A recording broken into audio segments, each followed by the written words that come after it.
Nemesis takes place in a horrifying sci-fi future where humanity has mastered faster-than-light space travel. Through the use of cryochambers, the crew of the Nemesis waits in hypersleep during light speed to arrive at their destination. Mining asteroids was the next big industry taking hold. Our colonies on Venus and Mars have become nearly self-sufficient. But then, our moon was ripped apart by an unknown object traveling at half the speed of light. With the moon knocked off its orbit, we suffered catastrophic damage on Earth below. The unknown minerals and exotic matter from the debris rained down upon Earth's surface.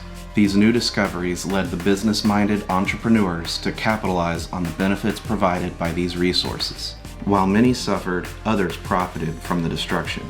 The new materials made asteroid mining old news.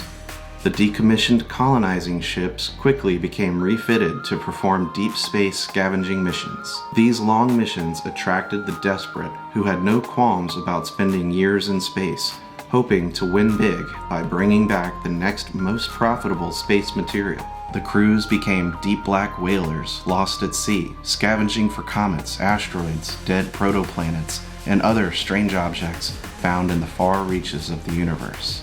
Too many of these missions never came back. Trying to intercept unknown objects at incredible speeds was not exactly safe. The scavenging vessel known as Nemesis was rumored to have found something they weren't supposed to. The Nemesis managed to pick up an unknown life form. No DNA, XNA, or anything else. It's an auxotrophic, anaerobic, mineral-based, transdimensional life form. It has a self-propagating crystalline structure. During each of its development cycles, it sheds its outer skin using a violent thermochemical reaction. The creatures are transdimensional, and parts of its structure is hidden in other dimensions. They grow and gather energy in another dimension, and use this to shift their organs and body structures back into this reality into new forms. Early research of this creature shows it is a very adaptable omnivore, which can survive well enough in the vacuum of space. It could have come from anywhere. The ship's AI calls them intruders. The intruders' life cycle stages are larvae, creepers, adults, breeders, and the queen. If it bleeds, it can be killed. It's clear that shooting them hurts them, but it's impossible to tell how bad their condition is. The creatures are savage, but are not mindless. They are liable to run away if they take too much damage. With no prior experience with the intruders, the crew can never be sure how much damage is needed to kill one.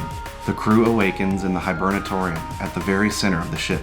Hypersleep sickness comes on quick. First, the tingling in the mouth with the taste of blood, followed by migraines and hunger. This time was different.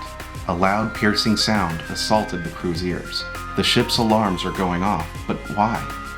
The lights in the room slowly flicker on, and through the dizziness, they could make out broken glass on a wet floor. One of the stasis pods had burst open from the inside and is dripping with blood.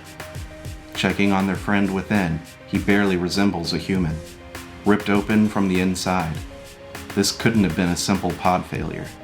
The crew stands around shivering, half naked, and full of fear. Ship status report shows many systems damaged, bulkheads breached, unknown contaminants in the air, stuck floating in the middle of nowhere. Then, the crew hears unexplained noises from down the hollow halls. They are not alone. The crew struggled to remember where they were and what they were supposed to be doing here.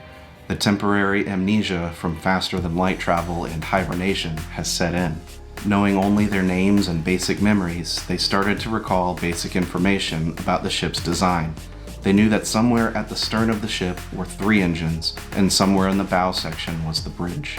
The escape pod's locations were printed in the hibernatorium room in case something went very wrong. This unfortunate scenario is what each crew member of the Nemesis finds themselves in.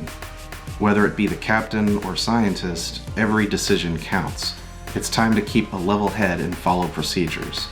As long as 2 of the engines are working, they can get the ship moving again. Also, someone needs to check the coordinates to make sure they get pointed back to Earth. However, it's possible 1 or more of the crew is working under their own secret corporate objective, which could undermine the fate of the rest of the crew. It's time to find some weapons and survive the intruders on board.